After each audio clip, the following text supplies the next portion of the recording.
മോനെ നീ എവിടെയും പോകുന്നില്ലേ എന്നൊരു ചോദ്യം, പണ്ട് ജോലി കിട്ടിയില്ലേ എന്ന് ചോദിക്കുന്നവർ, നീ പുറത്തേക്കൊന്നും പോകുന്നില്ലേ എന്ന് പലരും ചോദിക്കുന്നുണ്ട്. We've helped a lot of people achieve their desired bands in the first attempt.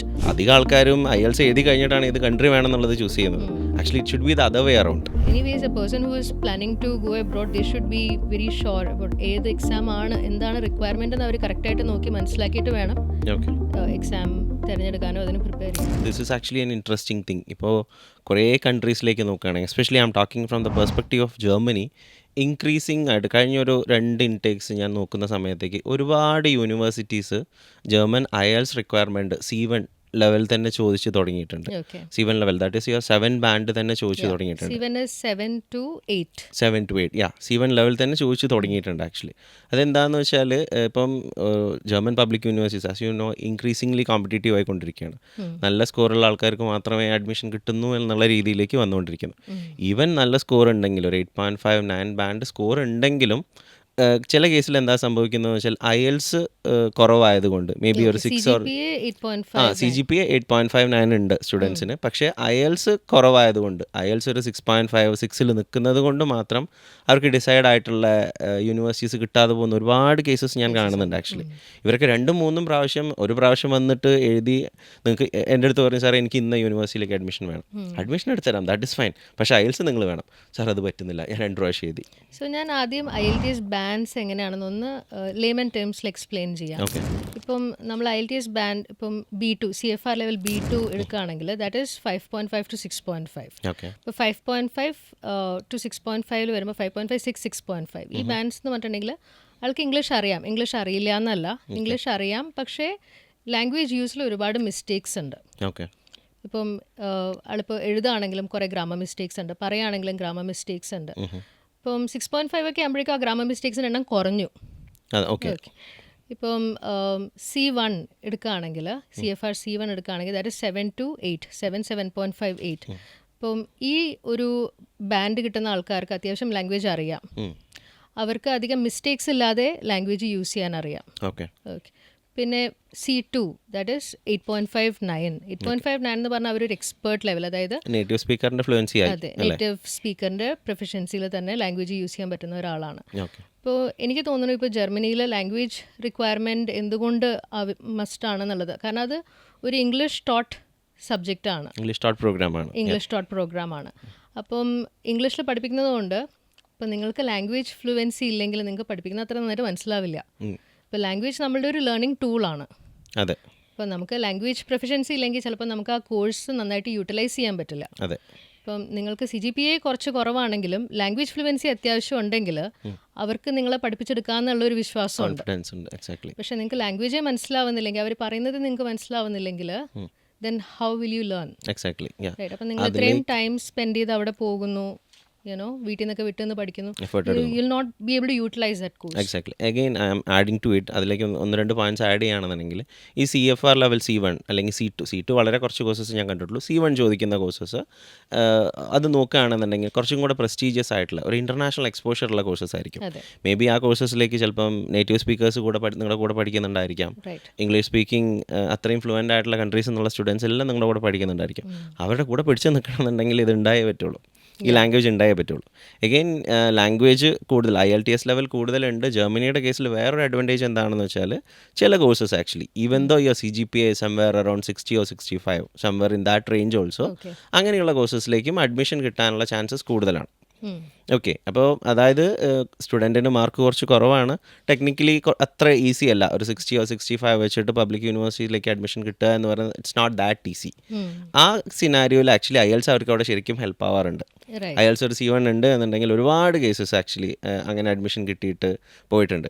അപ്പോൾ അവിടെയുള്ള സ്റ്റുഡൻസ്, ഇങ്ങനെ കിട്ടിപ്പോയിട്ടുള്ള സ്റ്റുഡൻസിൻ്റെ അടുത്ത് ഞാൻ ചോദിക്കുമ്പം ലൈക്ക് ഹൗ ഈ C1 എന്താണ് അതിൻ്റെ പിറകിലുള്ള ലോജിക്ക്, അത് എവിടെയെങ്കിലും നിങ്ങൾക്ക് ഹെൽപ്ഫുൾ ആവുന്നുണ്ടോ എന്ന് ചോദിക്കുന്ന സമയത്തേക്ക് അവരൊക്കെ പറയുന്നൊരു കാര്യം ഇതാണ്, ആ കോഴ്സസ് അധികം ഇപ്പോൾ മാനേജ്മെൻറ്റ് സൈഡിലുള്ള കോഴ്സസ് ഒക്കെ ആണെന്നുണ്ടെങ്കിൽ അധികം അവിടെ എക്സാംസും അല്ലെങ്കിൽ ക്ലാസ്സിൽ പ്രസൻറ്റേഷനാണ് കൂടുതലും.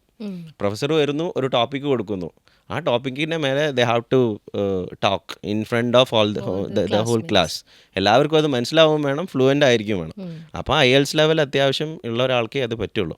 So definitely that helps I say. ഈ കോഴ്സിൽ ഒരുപാട് ഗെയിൻ ചെയ്യാനുണ്ട്. പ്രൊഫഷണൽ സ്കിൽസ് ഒക്കെ നമുക്ക് ഒരുപാട് എൻഹാൻസ് ചെയ്യാൻ പറ്റുന്ന കോഴ്സസ് ആയിരിക്കണം ഇതൊക്കെ. Exactly. So without that proper language അത് നമുക്ക് യൂട്ടിലൈസ് ചെയ്യാൻ പറ്റില്ല. അതെ, യാ, that is one perspective, I'll say that. Again പിന്നെ എപ്പോഴും സ്റ്റുഡൻസിന് ചോദിക്കുന്ന ഒരു ചോദ്യം, നമ്മൾ സംസാരിച്ച് കഴിയുമ്പോൾ ഇനീഷ്യലി അവരോടത്തൊരു കൗൺസിലിംഗ് ഒക്കെ കഴിയുമ്പോൾ, സാർ ഞാൻ IELTS ഓൺലൈൻ എടുക്കണോ ഓഫ്ലൈനിൽ എടുക്കണോ എന്ന് പല സ്റ്റുഡൻസും ചോദിക്കാറുണ്ട്.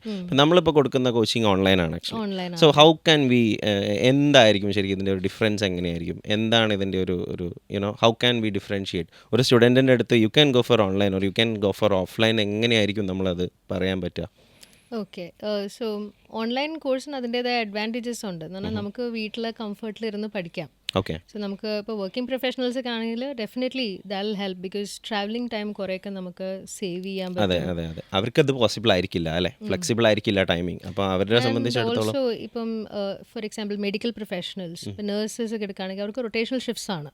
അപ്പോൾ അവർക്ക് ഓഫ്ലൈൻ ക്ലാസ്സസിൽ സ്ഥിരമായിട്ട്, കാരണം അവർക്ക് ഫിക്സ്ഡ് ആയിട്ട് അവർ ഷിഫ്റ്റ് ഫിക്സ്ഡ് അല്ല. ഓക്കെ. അപ്പോൾ അവർക്ക് ഫിക്സ്ഡ് ആയിട്ട് ഒരു ടൈമിൽ ക്ലാസ്സിൽ പോകാനായിട്ട് അവർക്ക് ചിലപ്പോൾ പറ്റിയെന്നിരിക്കില്ല. മനസ്സിലായി. ഓക്കെ. റൈറ്റ്. സോ ഓൺലൈൻ ക്ലാസ്സസിന് കുറേ ഗുണങ്ങളുണ്ട്. We can provide recordings. അപ്പോൾ ഇവർക്ക് എന്തെങ്കിലും മിസ്സായാലും അവർക്ക് അത് തിരിച്ച് കേൾക്കാനൊക്കെ പറ്റും. ഓക്കെ. ആ ടൈം അവർക്ക് ഇത് ചെയ്യാൻ പറ്റിയിട്ടില്ല എന്നുണ്ടെങ്കിൽ ഓൺ എ ലേറ്റർ ടൈം അവർക്ക് അത് ആക്സസ് ചെയ്യാൻ വേണ്ടിയിട്ട് പറ്റും. പിന്നെ ഓൺലൈൻ ക്ലാസ്സിൻ്റെ ഒരു കാര്യം എന്ന് പറഞ്ഞിട്ടുണ്ടെങ്കിൽ നമ്മൾ കുറച്ച് സെൽഫ് ഡിസിപ്ലിൻഡ് ആയിരിക്കണം. അതായത് നമ്മളിപ്പോൾ ഒട്ടും എഫേർട്ട് എടുക്കുന്നില്ല, അങ്ങനെയാണെങ്കിൽ ഉറങ്ങിപ്പോരുത് അല്ലേ? ചില ആൾക്കാർ അങ്ങനെ ഉണ്ടാവാറുണ്ട്. ക്ലാസ് ഇപ്പോൾ ഈവനിങ് സമയത്തൊക്കെ ആണെന്നുണ്ടെങ്കിൽ വന്നു കഴിഞ്ഞിട്ട് അവർ ഭയങ്കര ഡ്രൗസി ആയിരിക്കും. അത് അവരത് ക്ലാസ്സിലിരുന്നാലും ഇപ്പം നമ്മൾ സ്കൂളിലായിരുന്നെങ്കിലും ഉറക്കം വരും. ചില സബ്ജക്ട്സ് അങ്ങനെയാണ്. ഇപ്പം സോ നമുക്ക് പഠിക്കുമ്പോൾ ഉറക്കം വരാന്നുള്ളത് അതൊരു പുതിയ കാര്യമല്ല, ദാറ്റ് ഈസ് ഓൾവേസ് ദെയർ. പക്ഷേ നമ്മൾ ഓൺലൈൻ ക്ലാസ്സസ് എടുക്കുന്ന സമയത്ത് വി ഷുഡ് അതും കൂടെ ഒന്ന് മുൻകൂട്ടി കാണണം. Okay. So we have to set up our study area in such a way that we are like sitting and attending the class. serious about it. We should be serious about it. നമ്മൾ serious ആയിട്ട് എടുത്തില്ലെങ്കിൽ നമുക്ക് ചിലപ്പോൾ അതിൽ നിന്ന് വലിയ benefit ഉണ്ടാവില്ല. അപ്പോൾ ചില കുട്ടികൾ ബെഡിൽ കിടന്നായിരിക്കും പഠിക്കുന്നത്. So that is definitely not going to help. ഇപ്പം ഓൺലൈൻ ക്ലാസ്സിൻ്റെ അതാണ്, നമുക്കിപ്പോൾ ടീച്ചർ നിങ്ങളെ മോണിറ്റർ ചെയ്യുന്നില്ല. So you have to be disciplined. Okay. ഇതിലിപ്പോൾ ഒരു സ്പീക്കിംഗ് മോഡ്യൂളിലേക്ക് വരുന്ന സമയത്തേക്ക് അതൊരു ഹിൻഡ്രൻസ് ആയിട്ട് പലർക്കും അങ്ങനെ വരാറുണ്ടോ? സ്പീക്കിങ്ങിൽ നമ്മൾ ഓൺലൈനായിട്ടാണ് സ്പീക്കിംഗ് കണ്ടക്ട് ചെയ്യുന്നത്. അപ്പം ഒരു വിധത്തിൽ അവർക്ക് ഇത്തിരിയും കൂടെ കംഫർട്ടബിൾ ആയിരിക്കും, കാരണം അവർക്ക് ഫേസ് ടു ഫേസ് നിൽക്കണ്ട, മറ്റുള്ളവരെ ഫേസ് ചെയ്യണ്ട. പക്ഷേ അതും അവർക്ക് പ്രാക്ടീസ് ഉണ്ട്, കാരണം നമ്മൾ ക്ലാസ്സിൽ ഗ്രൂപ്പായിട്ട് തന്നെ സ്പീക്കിംഗ് നടത്തുമ്പോഴും മറ്റുള്ളവരുടെ ഫ്രണ്ടിൽ തന്നെയാണ് അവർ സംസാരിക്കുന്നത്. സോ പിന്നെ വേറൊരു കാര്യം എന്ന് പറഞ്ഞാൽ നമ്മൾ എല്ലാവരും സംസാരിക്കുന്നത് കേൾക്കുന്നുണ്ട്, അവർ ഇവാലുവേറ്റ് ചെയ്യുന്നത് കാണുന്നുണ്ട്. So definitely they'll learn a lot from that. Okay. ഇത്രയും ആൾക്കാരുടെ ഒരു ഇതും കൂടെ അവർക്ക് അറിയാൻ പറ്റും, അവരെവിടെ നിൽക്കുന്നു എന്നുള്ളത് അവർക്ക് കിട്ടും അല്ലേ? ഇപ്പോൾ ഓഫ്ലൈൻ ക്ലാസ്സസ് ചിലർക്ക് ബെനിഫിഷ്യൽ ആയിരിക്കും, കാരണം അവർക്ക് ചിലപ്പോൾ ടൈം ഉണ്ടാകും അതിന് പോകാനായിട്ട്. പിന്നെ അവർക്ക് ചിലപ്പോൾ വീട്ടിൽ ഒരുപാട് കുട്ടികളൊക്കെ ഉണ്ട്, ഡിസ്റ്റർബൻസ് കൂടുതലായിരിക്കും. So may be for them it is beneficial better to go for offline classes. So offline ക്ലാസ്സസിൽ ഡെഫിനറ്റ്ലി ഒരു ട്രാവൽ, നിങ്ങളുടെ വീടിൻ്റെ അടുത്ത് തന്നെ ഒരു കോച്ചിങ് സെൻറ്ററും കൂടെ വേണം. It should be good. പല സ്റ്റുഡൻസിൻ്റെ അടുത്ത് ഞാൻ സംസാരിച്ച് വരുന്ന സമയത്തേക്ക് എനിക്ക് മനസ്സിലായിട്ടുള്ളൊരു കാര്യം, പുറത്ത് പോയി പഠിക്കുക എന്നുള്ളത് ഇപ്പോൾ ഒരു സൊസൈറ്റിയിൽ പ്രഷറായി മാറിയിട്ടുണ്ട്. ഒരാൾ കോഴ്സ് കഴിഞ്ഞിട്ട് മോനെ നീ എവിടെയും പോകുന്നില്ലേ എന്നൊരു ചോദ്യം, പണ്ട് ജോലി കിട്ടിയില്ലേ എന്ന് ചോദിക്കുന്നവരെ നീ പുറത്തേക്കൊന്നും പോകുന്നില്ലേ എന്ന് പലരും ചോദിക്കുന്നുണ്ട്. അപ്പം അവരെ സംബന്ധിച്ചിടത്തോളം IELTS പഠിക്കാൻ പോകാമെന്ന് പറഞ്ഞാൽ 2 മാസത്തേക്ക് ആ ചോദ്യമില്ല. കുറെ കുട്ടികൾ ഇങ്ങനെ വന്ന് ഹോസ്റ്റലിൽ നിന്ന് IELTS പഠിക്കുന്നത്. അതെ, അതായത് I think that is not required. I have seen actually people traveling from Kannur to Calicut. അല്ലെങ്കിൽ ചില ആൾക്കാർ ആക്ച്വലി മലപ്പുറത്തൊക്കെയുള്ള ആൾക്കാർ എറണാകുളത്ത് കൊച്ചിയിൽ വന്നിട്ട് IELTS പഠിക്കും. ലൈക്ക് 3 months ഇവിടെ വന്നിട്ട് IELTS പഠിക്കാൻ വേണ്ടിയിട്ട് കൊച്ചിയിൽ നിൽക്കുന്നു. ദാറ്റ് ഈസ് അത്രയും ടൈം വീട്ടിലും സ്പെൻഡ് ചെയ്യാനുണ്ടെങ്കിൽ കുറച്ചും കൂടെ പ്രൊഡക്റ്റീവായിട്ട് യൂസ് ചെയ്യാൻ തോന്നുന്നു അല്ലേ? അതായത് ഇപ്പം അവർ ഡെഫിനറ്റായിട്ടും സ്റ്റഡി അബ്രോഡ് പെർസ്പെക്റ്റീവിലേക്ക് നോക്കുമ്പോൾ ഏത് കൺട്രിയിലേക്ക് അധികം ആൾക്കാരും IELTS എഴുതി കഴിഞ്ഞിട്ടാണ് ഏത് കൺട്രി വേണമെന്നുള്ളത് ചൂസ് ചെയ്യുന്നത്. Actually it should B the other way around. നമ്മൾ ആദ്യം ഒരു കൺട്രി ഒക്കെ ഡിസൈഡ് ചെയ്തിട്ട് അവിടുത്തെ ബാൻസ് മനസ്സിലാക്കി, ഇപ്പോൾ നേരത്തെ പറഞ്ഞ പോലെ ജർമ്മനിയുടെ കേസ് ആണെങ്കിൽ കോഴ്സസിൻ്റെ അനുസരിച്ചിട്ടുള്ള കട്ട് ഓഫ്സ് മനസ്സിലാക്കിയിട്ട് വേണം IELTS പ്രിപ്പയർ ചെയ്യാൻ. So that we can prepare with a name. ഇത് ഞാൻ IELTS ക്ലിയർ ചെയ്യട്ടെ എന്നിട്ട് I will think of which country I should go. അങ്ങനെ ഒരു ട്രെൻഡ് പല സ്റ്റുഡൻസിലും കണ്ടിട്ടുണ്ട്. അഗൈൻ കമ്മിങ് ബാക്ക് ടു ഇപ്പം നേരത്തെ നേഴ്സസിൻ്റെ കാര്യം പറഞ്ഞല്ലോ. അതായത് ലൈക്ക് അപ്പോൾ IELTS അവരിപ്പം അവർ മൈഗ്രേഷൻ പെർസ്പെക്റ്റീവിലായിരിക്കും അല്ലേ എക്സാം എഴുതുന്നുണ്ടാവുക? അവർക്ക് ചിലപ്പോൾ അവർ UAE വർക്ക് ചെയ്യായിരിക്കും, മിഡിൽ ഈസ്റ്റേൺ കൺട്രീസിൽ വർക്ക് ചെയ്യായിരിക്കും, ചിലപ്പോൾ അവിടെ നിന്ന് അവർക്ക് കാനഡയ്ക്കോ ഓസ്ട്രേലിയക്കോ മൈഗ്രേറ്റ് ചെയ്യാനായിരിക്കും. Okay. So then they write IELTS. സോ അവർ എഴുതുന്നത് IELTS ഇപ്പോൾ എപ്പോഴും എല്ലാവർക്കും ഉള്ളൊരു സംശയമാണ്, ജനറൽ എഴുതണോ അക്കാദമിക് എഴുതണോ? ഓക്കെ. അത് പല ആൾക്കാരും ചോദിക്കുന്നത് കണ്ടിട്ടുണ്ട് ആക്ച്വലി. സോ ജനറൽ ട്രെയിനിങ്ങും അക്കാഡമിക് IELTSും തമ്മിൽ ഒരുപാട് ഡിഫറൻസ് ഇല്ലേ? ഇപ്പോൾ നമ്മൾ ക്വസ്റ്റൻ പേപ്പേഴ്സ് കമ്പയർ ചെയ്യുകയാണെങ്കിൽ അത് രണ്ടും കുറേയൊക്കെ സിമിലർ ആണ്. ഇപ്പോൾ ലിസ്ണിങ്ങിലും സ്പീക്കിങ്ങിലും ഒരു ഡിഫറൻസും ഇല്ല. ലിസ്ണിംഗ് ക്വസ്റ്റൻ പേപ്പർ സെയിം തന്നെ ആയിരിക്കും. ഓക്കെ. ലിസ്ണിംഗ് കണ്ടക്ട് ചെയ്യുന്നതും സ്പീക്കിംഗ് കണ്ടക്ട് ചെയ്യുന്ന രീതിയും ഇവാലുവേറ്റ് ചെയ്യുന്ന രീതിയിലും ഒന്നും ഒരു ഡിഫറൻസും ഇല്ല. ഡിഫറൻസ് ഉള്ളത് റൈറ്റിങ്ങിലും റീഡിങ്ങിലും ആണ്. റൈറ്റിങ്ങിൽ ഫസ്റ്റ് ടാസ്ക് ഡിഫറെൻ്റ് ആണ്. ഇപ്പം 2 ടാസ്ക്കാണ് അവർക്കുള്ളത്. ജനറൽ ട്രെയിനിങ് വരുമ്പോൾ അത് ലെറ്റർ റൈറ്റിങ്ങും എസ്സേ റൈറ്റിങ്ങും ആയിരിക്കും. അക്കാഡമിക്കിന് അത് റിപ്പോർട്ട് റൈറ്റിങ്ങും എസ്സേ റൈറ്റിങ്ങും ആയിരിക്കും. റീഡിങ്ങിലും ഇതേപോലെ അവർക്ക് കിട്ടുന്ന നമ്പർ ഓഫ് പാസേജസിലും പാസേജിൻ്റെ കോംപ്ലക്സിറ്റിയിലും ഒക്കെ ഡിഫറൻസ് ഉണ്ട്. അതായത് ഇത് ഒരു ബേസിക്കലി പറയുകയാണെങ്കിൽ അവരുടെ റിക്വയർമെൻറ്റിന് അനുസരിച്ചിട്ടാണ് ഇത് സെറ്റ് ചെയ്ത് വെച്ചിരിക്കുന്നത്. ജനറൽ ട്രെയിനിങ് കുറച്ചും കൂടെ സോഷ്യൽ കോണ്ടന്റ് ആയിരിക്കും. Okay. And IELTS academic content. Academic എന്ന് പറഞ്ഞിട്ടുണ്ടെങ്കിൽ ഒരു ക്യാമ്പസിൻ്റെ അകത്ത് നടക്കുന്ന സംഭവങ്ങൾ, അതായത് നിങ്ങൾ ക്ലാസ് റൂമിൽ ഇരുന്ന് ലെക്ചർ കേൾക്കുന്നു. You know so that is the academic. Social എന്ന് പറയുകയാണെങ്കിൽ നമ്മളിപ്പോൾ വർക്ക് പ്ലേസിൽ ഒരാളായിട്ട് ഇൻട്രാക്ട് ചെയ്യുന്നു, അല്ലെങ്കിൽ നമ്മൾ എവിടെയെങ്കിലും ടൂർ പോകുന്നു, അവിടെ ഒരു ഇൻട്രാക്ഷൻ, അങ്ങനെ എന്തെങ്കിലുമൊക്കെ ആയിരിക്കും. ഓക്കെ. സോ അപ്പോൾ വർക്കിംഗ് പ്രൊഫഷണൽസ് നോക്കുന്ന സമയത്തേക്ക്, അതായത് മൈഗ്രേഷൻ പെർസ്പെക്റ്റീവിൽ നോക്കുമ്പോൾ they will be looking into this general അല്ലേ? മൈഗ്രേഷന് കൂടുതലും ജനറൽ ആണ് യൂസ് ചെയ്യുന്നത്. ഓക്കെ. പിന്നെ അക്കാഡമിക്കിനും എംപ്ലോയ്മെൻറ്റ്, ഇപ്പം മെഡിക്കൽ പ്രൊഫഷണൽസ് അല്ലെങ്കിൽ എഞ്ചിനീയേഴ്സൊക്കെ പുറത്തേക്ക് ജോലിക്ക് പോകുമ്പോൾ അവർ IELTS അക്കാഡമിക്കായിട്ടും കൂടുതലും എഴുതുക. അപ്പോൾ anyways a person who is planning to go abroad they should be very sure about ഏത് എക്സാം ആണ്, എന്താണ് റിക്വയർമെൻ്റ് എന്ന് അവർ കറക്റ്റായിട്ട് നോക്കി മനസ്സിലാക്കിയിട്ട് വേണം എക്സാം തിരഞ്ഞെടുക്കാനോ അതിന് പ്രിപ്പയർ ചെയ്യാനും. ഓക്കെ. സോ അപ്പോൾ നമ്മളിപ്പം ഇവർക്ക് എല്ലാവർക്കും കൂടെയുള്ള ക്ലാസ്സസ് ആണ് ഡിഫറെൻ്റ് ആയിട്ട് കൊടുക്കുന്നുണ്ട് അല്ലേ? എന്ന് പറഞ്ഞാൽ അക്കാഡമിക് കോണ്ടന്റ് അത് ഞാൻ പറഞ്ഞില്ലേ, അവിടെയുള്ള ചേഞ്ചസ് നമ്മൾ വരുത്തിയിട്ട് ഡിഫറൻസ് വരുന്നുള്ളൂ. അത് മാത്രം സെപ്പറേറ്റ് ആയിട്ട് കൊടുക്കും. ഓക്കെ. ഓക്കെ. ഹെൽത്ത് കെയർ പ്രൊഫഷണൽസിന് എനിക്ക് തോന്നുന്നു നമ്മളിപ്പോൾ ഈ പറഞ്ഞ രീതിയിൽ ഓൺലൈനാണ് നമ്മുടെ ഒരു ക്ലാസ് സ്ട്രക്ചേഴ്സ് ആക്ച്വലി ശരിക്കും ഹെൽപ്ഫുൾ ആയിരിക്കും അല്ലേ? അവർക്ക് റെക്കോർഡിങ്സ് ഉള്ളത് കൊണ്ട് അവർക്ക് ഡെഫിനറ്റ്ലി കുറേ ഹെൽപ്ഫുൾ ആണ്. പിന്നെ കുറേ നമ്മൾ കസ്റ്റമൈസ് ചെയ്ത് പേഴ്സണൽ ക്ലാസ്സും കൊടുക്കുന്നുണ്ട്. അപ്പം ഇൻ കേസ് അവർക്ക് ഏതെങ്കിലും ഒരു പെർട്ടിക്കുലർ ക്ലാസ് അറ്റൻഡ് ചെയ്യാൻ പറ്റിയില്ല, അപ്പം say for example if it's സ്പീക്കിങ്ങിൽ അവർക്ക് ക്ലാസ് അറ്റൻഡ് ചെയ്യാൻ ടൈമില്ല. So then sometimes they may send, അവർ റെക്കോർഡ് ചെയ്ത് അയച്ചു തരും. And then we evaluate and give feedback. അപ്പോൾ അങ്ങനെ കുറച്ച് വാട്സാപ്പിലൊക്കെ അവർ അയച്ചു തരും, നമ്മളത് ഇവാലുവേറ്റ് ചെയ്ത് ഫീഡ്ബാക്ക് കൊടുക്കും. അപ്പോൾ കുറച്ചും കൂടെ നമ്മൾ അവർക്കും കൂടെ പറ്റുന്ന രീതിയിൽ വി അഡ്ജസ്റ്റ്, ഒരു പേഴ്സണലൈസ് കെയർ നമുക്ക് കൊടുക്കാൻ പറ്റുന്നുണ്ട് അല്ലേ? ഓക്കെ. അപ്പോൾ ഇതിൽ നമ്മൾ ഇപ്പോൾ ഇത്രയും നേരം നമ്മൾ ഓഫ്ലൈൻ്റെയും ഓൺലൈൻ്റെയും കാര്യങ്ങൾ പറഞ്ഞു. അപ്പം നമ്മളുടെ അടുത്തേക്ക് വരുന്ന സ്റ്റുഡൻസിനെ സംബന്ധിച്ചിടത്തോളം ലൈക്ക് ഹൗ ക്യാൻ വി ഇത് എങ്ങനെയായിരിക്കും നമ്മൾ എന്തൊക്കെയായിരിക്കും നമുക്ക് അവരോട് പറയാൻ പറ്റുന്നുണ്ടാവുക? Like what are USPs I will ask. Okay. So എൻ്റെ ക്ലാസ്സിൽ വരുമ്പോൾ one thing is my experience. I have been working in this field for last 12-13 years. Yeah. You have handled somewhere around like maybe somewhere around 3,000 students. 3,000 students. So അത്രയധികം experience, you have seen all these people, right? Okay. So അതിൻ്റെ അകത്ത് കുറേ പേർക്കൊക്കെ നമ്മൾ ആ പറയുന്ന band first ടൈമിൽ തന്നെ നമുക്ക് we are able to we've helped a lot of people achieve their desired bands in the first attempt. Okay. So ഇപ്പം നമ്മൾ ആ എക്സ്പീരിയൻസിൽ നിന്ന് നമ്മൾ പഠിക്കുകയാണ്. പിന്നെ I have worked as A teacher for many years. So I have worked on my teaching skills quite A bit. So that experience is something that is I think very important in the teaching field. അതെ, എനിക്ക് തോന്നുന്നു ആ ഒരു experience ആണ് പല സ്ഥലത്തും missing ആയി പോകുന്നത്. പല സ്ഥലത്തും ഈവൻ എൻ്റെ അടുത്തേക്ക് ജർമ്മനിയിലേക്ക് അഡ്മിഷന് വേണ്ടി വരുന്ന സ്റ്റുഡൻസ് തന്നെ പല സ്ഥലത്തും അവർ IELTS ട്രെയിനറായിട്ട് വർക്ക് ചെയ്യാണ്. ഇതൊരു ട്രെൻഡാണ്. So a person will go study in an institute. അവർ എക്സാം ക്ലിയർ ചെയ്ത് അവർക്ക് ഒരു അത്യാവശ്യം നല്ല ബാൻഡ് വരാണ് 7.5 കിട്ടിയ അവരവിടെ പിന്നെ അവർക്ക് അവിടെ ജോലി കിട്ടി. ഐ മീൻ എപ്പോഴും ഞാനത് ആലോചിക്കുമ്പോൾ ഇപ്പം മേ ബി ഞാൻ IELTS എഴുതിയാലും ഐ സെക്യൂർഡ് 7.5 ബാൻഡ്. പക്ഷെ ദാറ്റ് ഡസൻറ്റ് മീൻ എനിക്ക് പോയിട്ട് പഠിപ്പിക്കാൻ പറ്റും അല്ലേ? ഇതിന് ഞാനതെപ്പോഴും ചിന്തിക്കാറുണ്ട് ആക്ച്വലി. ഇപ്പോൾ എനിക്ക് 7.5 കിട്ടിയ ആളെ എനിക്ക് പോയിട്ട് പഠിപ്പിക്കാൻ പറ്റുമോ? My answer is always no. Why? Because that expertise is required for this, right? Right. You should be able to mentor, guide, understand gaps and help the other person improve. Got it. So, yeah. That is that experience is definitely, that is one ഒരു highlight ആയിട്ട് നമുക്ക് പറയാൻ പറ്റുന്ന ഒരു point അത് തന്നെയായിരിക്കും. Definitely. പിന്നെ I think the class timings are flexible.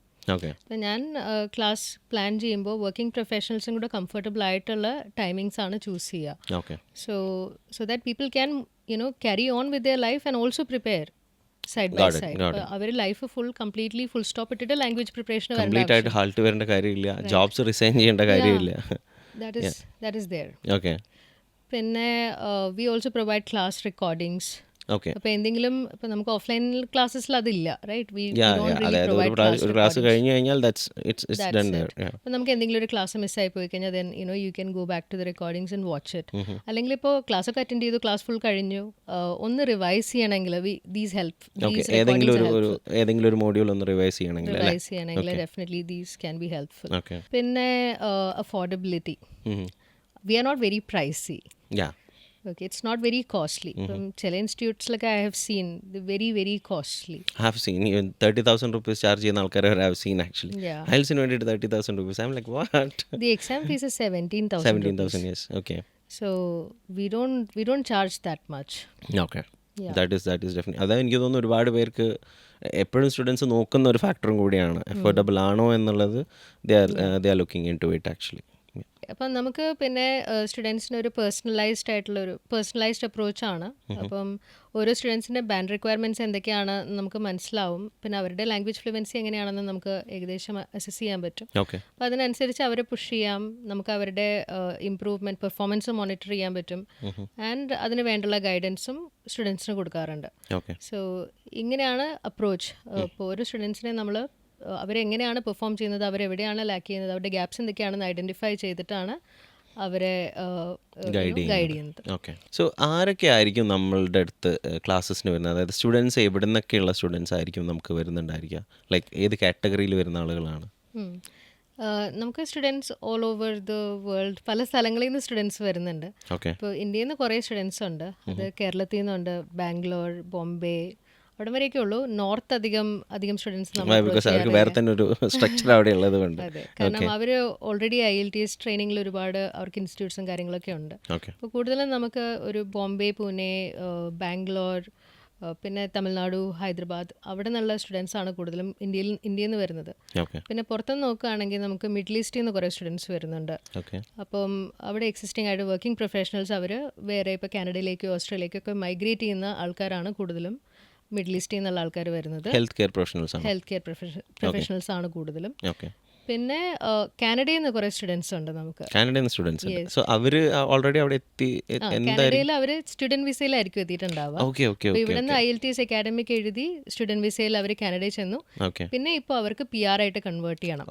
അപ്പോൾ PRന് പിന്നെ IELTS ജനറൽ ട്രെയിനിങ്, അത് വേറെ എക്സാം ആയതുകൊണ്ട് അവർ പിന്നെയും കോച്ചിങ് എടുത്ത് അവർ എക്സാം ചെയ്യാറുണ്ട്. ചിലർക്ക് അപ്പോൾ 8,777 ബാൻഡ് വേണം, 8 for listening and 7 for all the other modules.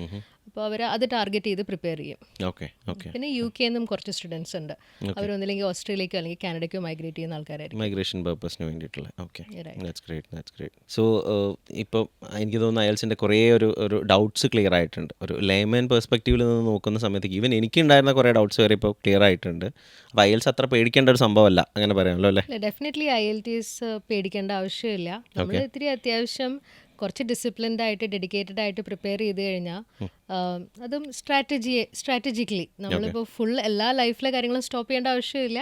നമ്മൾ എങ്ങനെയാണോ ജീവിച്ചു പോകുന്നത് അതിൻ്റെ കൂടെ നമ്മൾ ഇത്തിരി സമയം കണ്ടുപിടിച്ച് ഇതും കൂടെ ഒന്ന് പ്രിപ്പയർ ചെയ്ത് നമ്മളുടെ ലാംഗ്വേജ് ഇമ്പ്രൂവ് ചെയ്യാനുള്ള കാര്യങ്ങൾ നമ്മൾ സ്വയം കുറേയൊക്കെ ചെയ്യാൻ പറ്റുന്നതൊക്കെ ചെയ്ത് കഴിഞ്ഞാൽ ഡെഫിനറ്റ്ലി നിങ്ങൾക്ക് IELTS ക്രാക്ക് ചെയ്യാവുന്നതേ ഉള്ളൂ. Okay. So thank you Geethu, ഒരു പ്രോപ്പറായിട്ടുള്ളൊരു ക്ലാരിഫിക്കേഷൻ തന്നു. ഒരുപാട് ഡൗട്ട്സ് ക്ലിയർ ചെയ്യാൻ പറ്റി. വി ഗോട്ട് എ പ്രോപ്പർ, എനിക്ക് തോന്നുന്നു ഇത് കാണുന്ന കുറേ സ്റ്റുഡൻസിനും they will be getting a better perspective of like how should they take about IELTS. Thank you very much. Thank you so much for having me here, Shyam.